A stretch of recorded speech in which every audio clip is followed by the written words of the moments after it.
నమస్తే, నేను రోజు. Welcome to special debate. తానొకటి తలిస్తే దైవం మరొకటి తలిచినట్టుగా మారింది ట్రంప్ పరిస్థితి. అమెరికా అధ్యక్షుడి నిర్ణయాలకు బ్రేకులు పడుతున్నాయి. ట్రంప్ రైట్ ముందుకెళ్దామంటూ గ్రీన్ సిగ్నల్ వేస్తుంటే కోర్టులు ఆగండి అంటూ రెడ్ సిగ్నల్ వేస్తున్నాయి. తాజాగా బోస్టన్ ఫెడరల్ కోర్టు నిర్ణయంతో అగ్రరాజ్యాధినేత షాక్ అయ్యారు. H-1B వీసాలకు $1,00,000 ఫీజు చట్టవిరుద్ధమంటూ న్యాయస్థానం స్పష్టం చేసింది. బోస్టన్ ఫెడరల్ కోర్టు ఇచ్చిన తీర్పుతో అనేక కంపెనీలకు ఊరట లభించినట్టయింది. ఎన్ఆర్ఐలు, డెమోక్రాట్లతో పాటు ట్రంప్ సొంత పార్టీకి చెందిన రిపబ్లికన్ లీడర్లు సైతం హర్షం వ్యక్తం చేస్తున్నారు.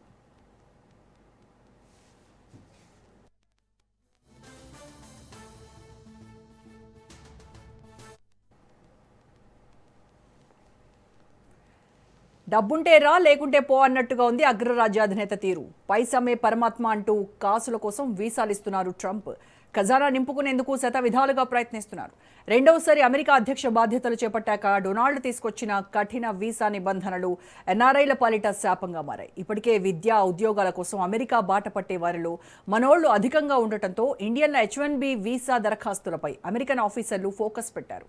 నిబంధనల పేరుతో దరఖాస్తులను తిరస్కరిస్తున్నారు. దీంతో ఐటీ పరిశ్రమ ప్రమాదంలోకి నెట్టేశారు Trump.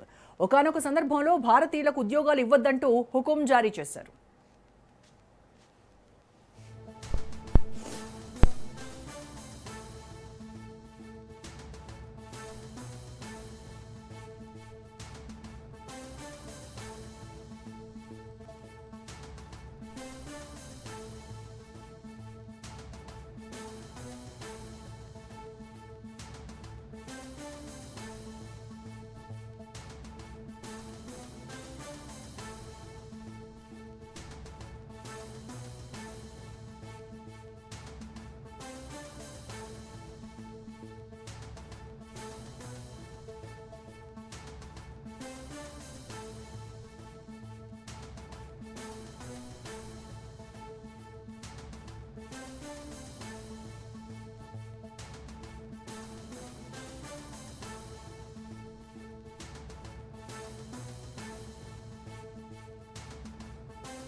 America first, make in America నినాదంతో ముందుకెళ్తున్నారు ట్రంప్. సాధారణంగా H-1B వీసాల కోసం అయ్యే ఖర్చును కంపెనీలు భరిస్తాయి.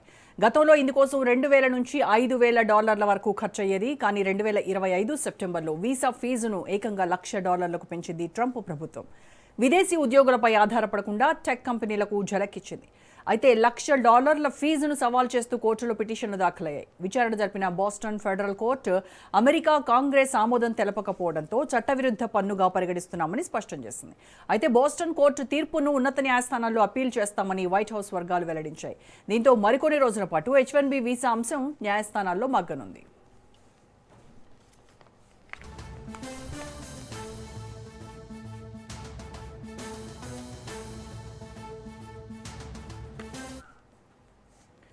నిజానికి అమెరికా H-1B వీసా అనేది నాన్ ఇమిగ్రెంట్ వీసా. సాంకేతిక నైపుణ్యం ఉన్న విదేశీయులను ఉద్యోగాల్లో నియమించడానికి US కంపెనీలను అనుమతిస్తుంది. ప్రతి సంవత్సరం 65,000 H-1B వీసాలను అగ్రరాజ్యం జారీ చేస్తుంది. అలాగే అక్కడే మాస్టర్స్ చేసిన 20,000 మంది విద్యార్థులకు కూడా H-1B వీసా ఇవ్వాలనే నిబంధన ఉంది. మొత్తంగా ఏటా 85,000 H-1B వీసాలు జారీ అవుతుంటాయి. ఆ వీసాలు పొందినోళ్లలో 70% మంది భారతీయులే ఉంటున్నారు. రెండో స్థానంలో చైనీయులు ఉన్నారు. కొద్ది రోజులుగా తన ఆధిపత్యాన్ని చాటుకునేందుకు ట్రంప్ తెగ ఉబలాట పడుతున్నాడని ప్రపంచ దేశాలు చీకొడుతున్నాయి. అయినా నవ్విపోదురుగాక నాకేటి సిగ్గు అన్నట్టుగా పెత్తనాన్ని, పెద్దరికాన్ని ప్రదర్శించడానికి చీప్ ట్రిక్స్ ప్లే చేయడం డొనాల్డ్కు అలవాటైపోయింది. అసలు H-1B వీసాల విషయంలో ఆయన ఎందుకింత కఠినంగా వ్యవహరిస్తున్నారు? ఇండియా యువత లేకుండా అమెరికా బండి నడవగలదా? ప్రెసిడెంట్ గారి నిర్ణయం అమెరికానే ముంచేయబోతోందా? అన్నిటికీ మించి డాలర్ డ్రీమ్స్ పక్కన పెట్టాల్సిన సమయం ఇదేనా అనే సందేహాలు సర్వత్రా వినిపిస్తున్నాయి. దీనికి సంబంధించి పూర్తి విశ్లేషణ అందించడానికి మనతో జాయిన్ అవుతున్నారు సీనియర్ విశ్లేషకులు, సీనియర్ జర్నలిస్ట్ పెంటపాటి పుల్లారావు గారు. పుల్లారావు గారు నమస్కారం సార్. నమస్కారం. పుల్లారావు గారు, బోస్టన్ ఫెడరల్ కోర్టు తీర్పులో ఈ ఫీజును అన్లాఫుల్ ట్యాక్స్ అని అభివర్ణించారు. అంటే ఒక కాంగ్రెషనల్ అప్రూవల్ లేకుండా ప్రెసిడెంట్ ఇలాంటి నిర్ణయాలు తీసుకోవడం అనేది ఎగ్జిక్యూటివ్ ఓవర్ రీచ్గా మనం చూడొచ్చు అంటారా? తప్పకుండా.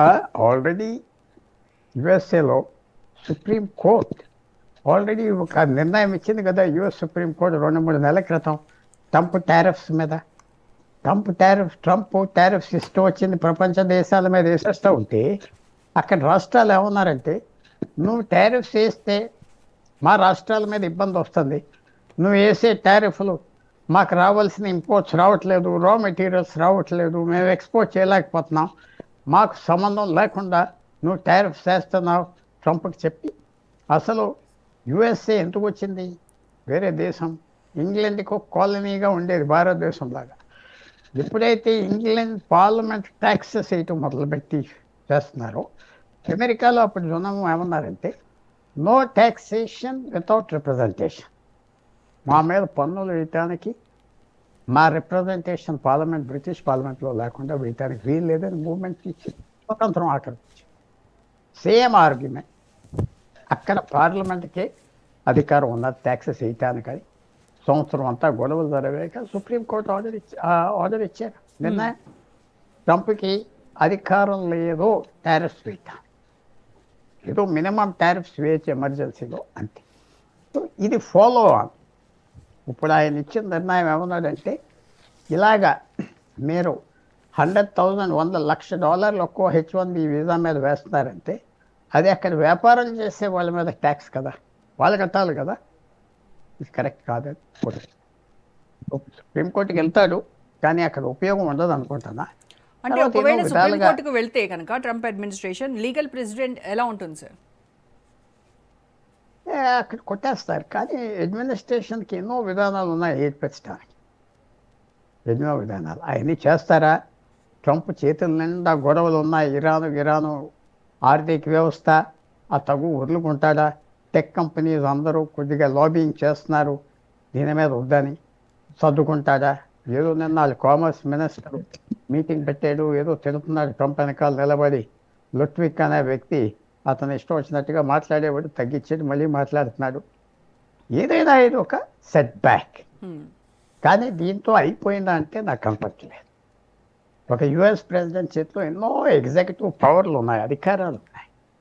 అవి ఎలా మారుస్తాడు, ఏం చేస్తాడు, వీసా టైం తగ్గిస్తాడా, ఇంకేమేమంటాడు ఆయన చూడాలి. ఇంకా ఏ రకంగా రియాక్ట్ అవుతాడు.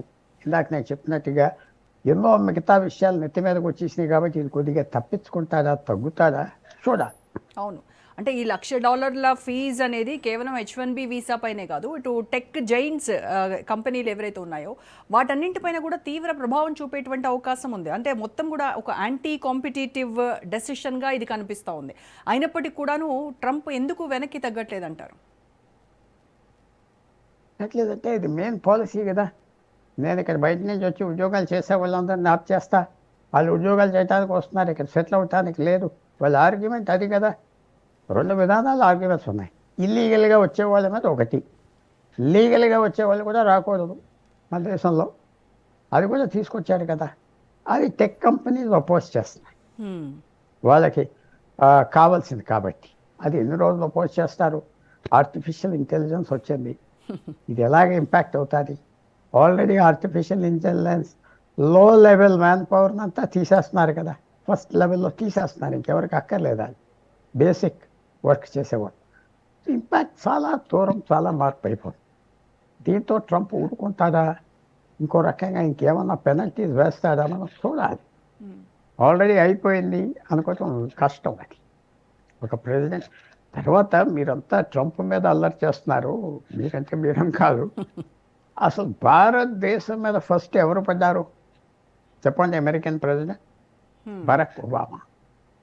బరాక్ ఒబామా 2008-9లో ప్రెసిడెంట్ అయ్యాక ఆయన ఒక మాట ఇంగ్లీష్ భాషలో తీసుకొచ్చాడు, బెంగళూరు నువ్వు సరిగ్గా చదువుకోకపోతే నీ ఉద్యోగం బెంగళూరుకి వెళ్ళిపోతాడు అన్నాడు. అల్లరి చేశాడు భారతదేశం. ఆయన ట్రంప్ లాగా అల్లరి లేకుండా ట్రంప్ కంటే ఎక్కువ వీసాస్ క్యాన్సిల్ చేశాడు, ఎక్కువ మందిని తిరిగి పంపించేశాడు.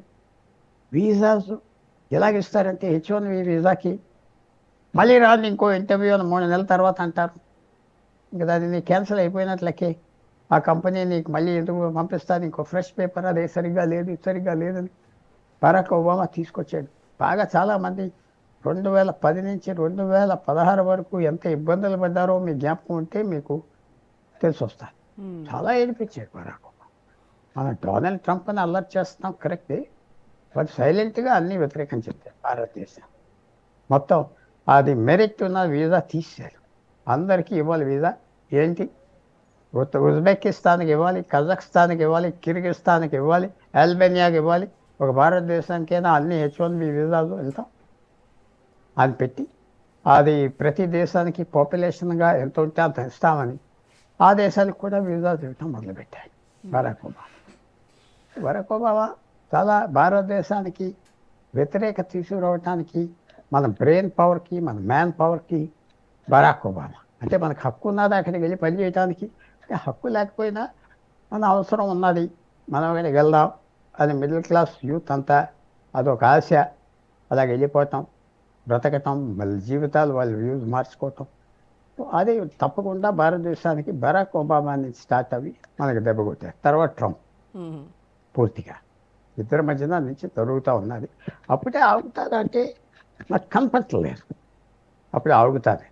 మన ప్రభుత్వం కూడా ఎక్కువ ఒత్తిడి అమెరికా మీద ఎందుకు తేవట్లేదంటే, అమెరికా మీద మనం ఈ విషయం మాకు ముఖ్యం అంటే వాళ్ళు ఇంకా మిగతా కన్సెషన్స్ ఎన్నో అడుగుతారు వాళ్ళు. ఇదే ముఖ్యమా భారతదేశానికి, ప్రభుత్వానికి, ఇక్కడ ఉన్న ప్రభుత్వానికి ఇది మనం వ్యతిరేకిస్తే వాళ్ళ మీద, ప్రభుత్వాల మీద వ్యతిరేకత వచ్చేస్తుందని వాళ్ళు మనల్ని బ్లాక్మెయిల్ చేస్తారు. సో మన ప్రభుత్వం చాలా కేర్ఫుల్గా కలుపుతుంది ఈ విషయాన్ని, చాలా కేర్ఫుల్గా, చాలా ట్యాక్ట్ఫుల్గా. ఈ కథలో లాస్ట్ చాప్టర్ అప్పుడే అవ్వలేదు. ఇంకా ట్రంప్ ఏం చేస్తాడు రేపు ఎల్లుండో చూడాలి. అంత సింపుల్గా వదిలే మనిషి కాదు. చట్టం ఉండినా చట్టం లేకపోయినా నేను చేసిందే కరెక్ట్ అని ప్రెసిడెంట్ పవర్స్ చూపెడతాడు. భారతదేశం కూడా అడ్జస్ట్ అవ్వాలి, వచ్చే మార్పులు. రోజులు అక్కడ బాగోలేదు, ఇతర దేశాలు రమ్మంటున్నారు కదా, మరి ఇతర దేశాలకు మన ప్రభుత్వాలు అరేంజ్ చేస్తే వెళ్ళొచ్చు కదా. వీళ్ళంతా మంచి జీతాలు ఇస్తారు, మంచి జీవితాలకు కావాల్సిన జీవితాలు ఉంటాయి, అవి కూడా ఎక్స్ప్లోర్ చేయాలి. ఇదే ఇంకా ఇది లేకపోతే చచ్చిపోతాం అనుకుంటే కష్టం వాళ్ళకి. ఇప్పుడు మన దేశంలో కూడా బంగ్లాదేశీని వాళ్ళు ఇల్లీగల్గా వచ్చారు, సెక్యూరిటీ థ్రెట్ అని మనం కూడా చాలా బాధపడుతున్నాం కదా. అలాగే ఇంకో విశేషం ఏంటంటే, నేపాల్ నుంచి 1 కోటి మంది వచ్చి పనిచేస్తున్నారు ఇక్కడ, వాళ్ళ మీద ఏం అనుమానం లేదు. సో భారతీయుల మీద ఒక జెలసీ. అదే కాకుండా మన వాళ్ళు ఏం చేస్తారు అక్కడ, పొలిటికల్ పార్టీస్ ఏంటి, వాళ్ళ మీటింగ్లు ఏంటి, ఆ జెండాలేంటి, ఆ ఊరేగింపులేంటి, మన పూజలు కూడా మనం కొంచెం క్వైట్గా చేసుకోవాలి కదా. అక్కడికి వెళ్ళాక మనకింత బెంగ ఉంటే వెళ్ళొద్దు అక్కడికి. అది వచ్చిన ప్రాబ్లం, కళ్ళు కొడతారు కదా అందరికీ. మీరు పక్కింట్లో ఎవరో ఇతర దేశాల నుంచి ఉండి మా దేశం గొప్ప, మా దేశం గొప్ప అంటే ఇదంతా మానవత్వం ఫీలింగ్ వస్తారు. సో భారతీయులు ప్రవర్తన కూడా బాగోలే. ఇతర దేశాలకు వెళ్తాం, పొలిటికల్ మీటింగ్స్ పెడతాం, జెండాలు పెడతాం, ఊరేగటం, ఏంటిది మరి ఎందుకు అట్రాక్ట్ చేస్తున్నారు అటెన్షన్ చెప్పండి. ఇది అదే కోపం వస్తుంది, ఏంటి వీళ్ళు ఇలా చేస్తున్నారు ఇక్కడ, మన దేశానికి సంబంధం లేదు, ఇది ఆ దేశాల మీదే, ఆ సొంత దేశాల మీదే ఆప్యాయత ఉన్నది అని ఇబ్బందులు వస్తున్నాయి. మన పొలిటీషియన్స్ కూడా ఈ చిల్లర వేషాలన్నీ ఆప్ చేయాలి. వెళ్ళిపోతాం, ఎన్ఆర్ఐస్ అంటాం, పిలవటం, ఏదో 100 మంది కార్లు వేసుకుని పెద్ద వెళ్ళిపోవటం, అక్కడ ఏదో ఉన్నట్టుగా వాళ్ళేదో డబ్బు ఉన్న వాళ్ళు అనుకుని వీళ్ళు పొలిటీషియన్స్ ఇక్కడ 1,00,000 మంది వచ్చినా ఎవడో రాలేదంటారు, అక్కడ 10 మంది వస్తే ఊరేగించేశారంటారు. చూస్తున్నారు కదా. సో మన ప్రవర్తన కూడా బాగోలేదు, మన ప్రవర్తన కూడా మార్చుకోవాలి.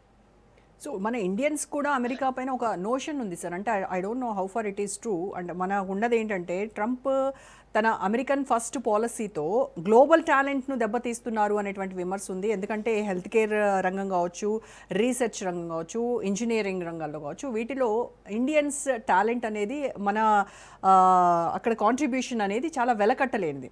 సో ఇప్పుడు ఇండియన్ టాలెంట్ లేకపోతే అమెరికా టెక్ సెక్టార్ మొత్తం కూడా కుప్పకూలిపోతుంది, ఇప్పుడప్పుడే నిలదొక్కుకోలేదు అనేటువంటిది మనకున్నటువంటి అభిప్రాయం. అది 100% కరెక్ట్ కాదు. మనది ఏంటంటే టాలెంట్ చౌకగా వస్తాయి. $1,00,000 మనిషి దొరికేది అక్కడ ఆయన తెల్లవాడిని పెట్టుకోవాలంటే $2,00,000 కావాలి, $3,00,000 కావాలి. సో మనం చీప్గా కూడా పని చేస్తాం.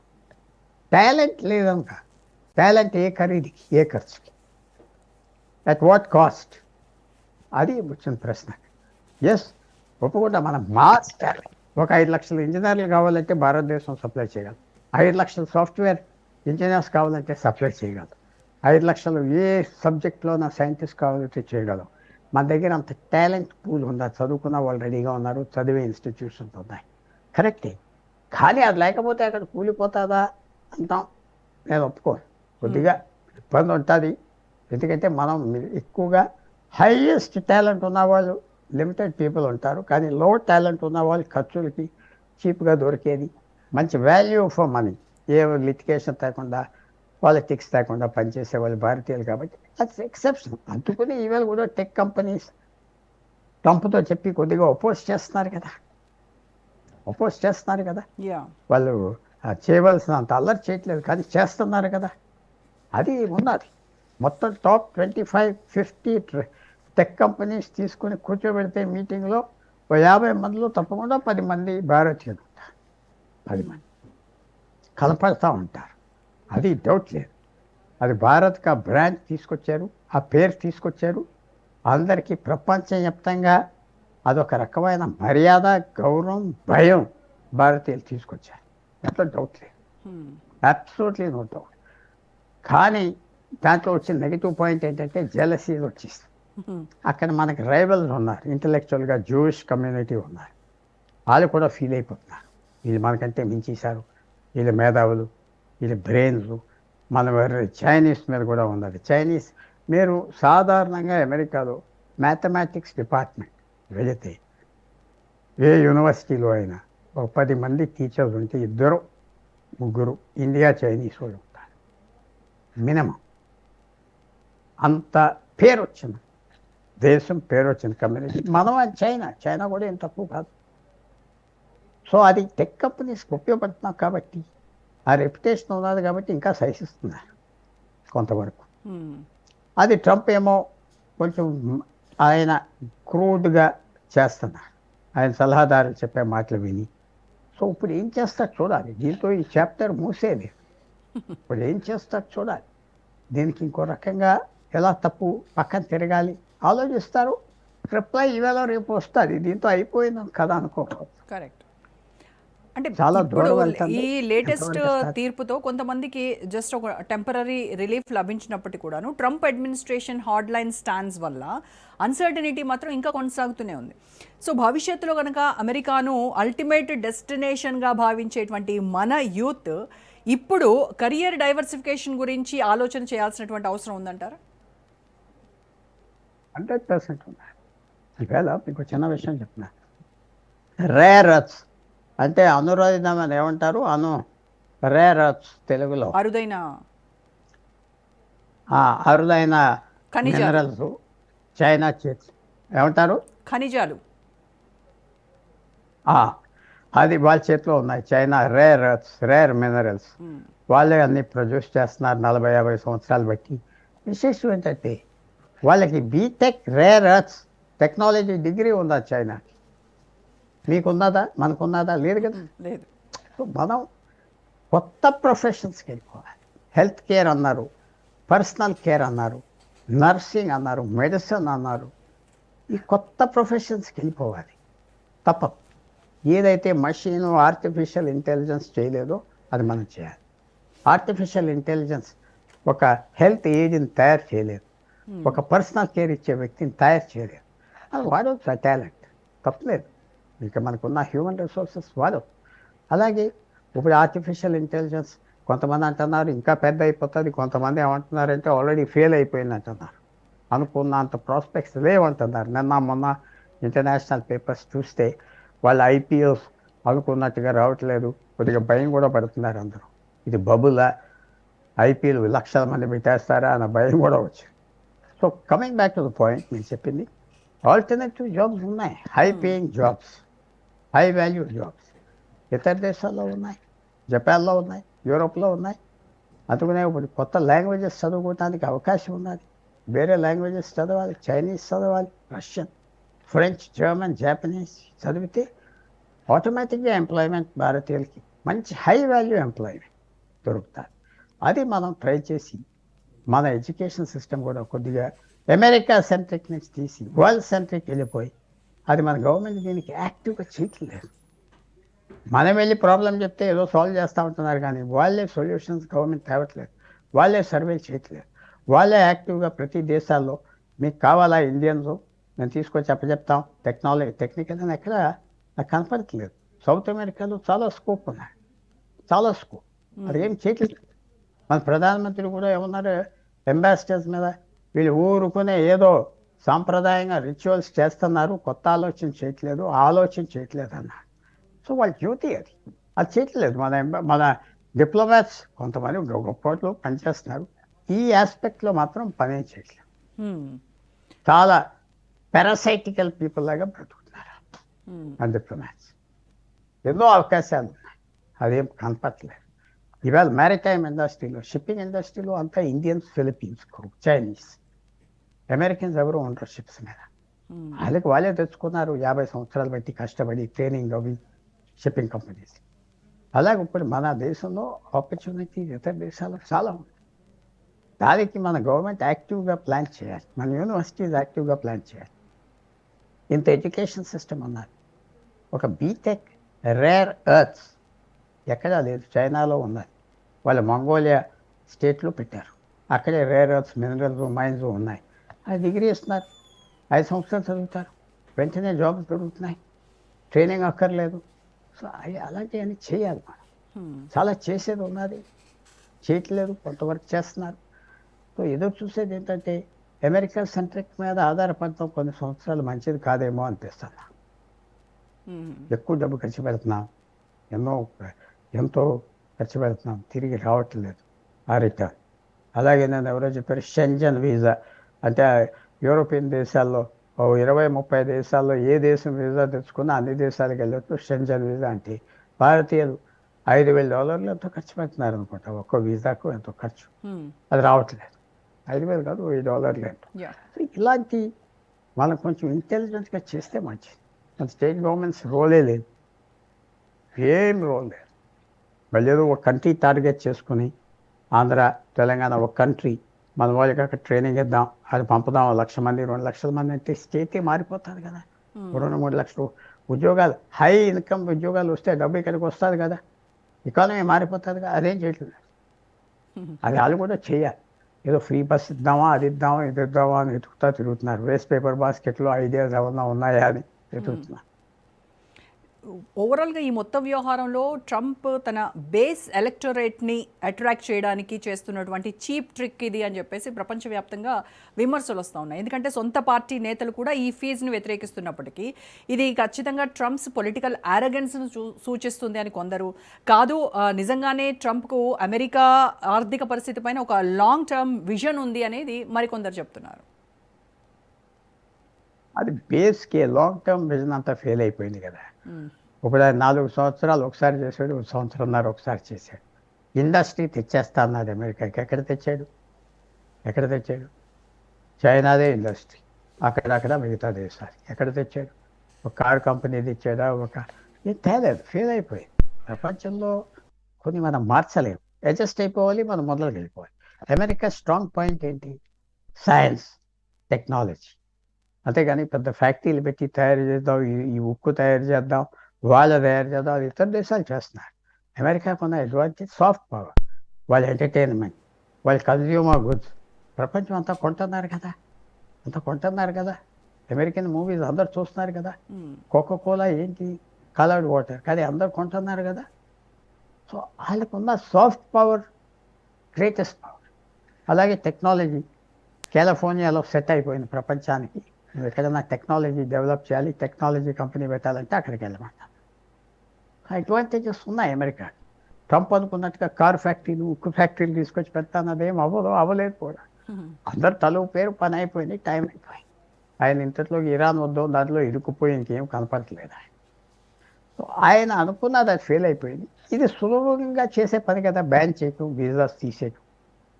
ఇది సులభంగా చేసేది, హై ప్రొఫైల్, హై పబ్లిసిటీ వస్తాయి, ఈజీగా ఆప్ చేస్తాడు, క్యాన్సిల్ చేస్తాడు. వీసా అంటే ప్లేస్ హ్యాపీ అది చేస్తాడు. సిన్సియర్ కాదు, మనకి మాత్రం చాలా నొప్పి కాస్ట్ చేస్తుంది. భారతదేశానికి అతనికి తెలుసు, భారతదేశానికి నొప్పి కాస్ట్ చేస్తున్నా కాలబేరానికి వస్తారు అని అతని లెక్క అంతే. అదేం ఇన్నోసెంట్గా చేయట్లేదు. ఎప్పుడోసారి లొంగిపోతారు, బ్రతిమాలుతారు గవర్నమెంట్ అని.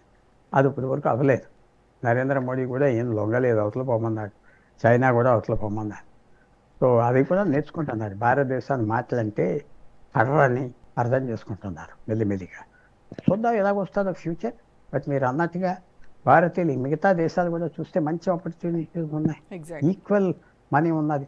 నన్ను అడిగితే యూరోపియన్ దేశాలే బ్రతకటానికి ఉండటానికి ఇంకా చక్కగా ఉంటాయి అమెరికా కంటే, మీకు తెలియదు. Correct. Right sir, thank you so much Pullarao గారు. రైట్, ఇది వాళ్ళ special debate. Stay tune to Raj news.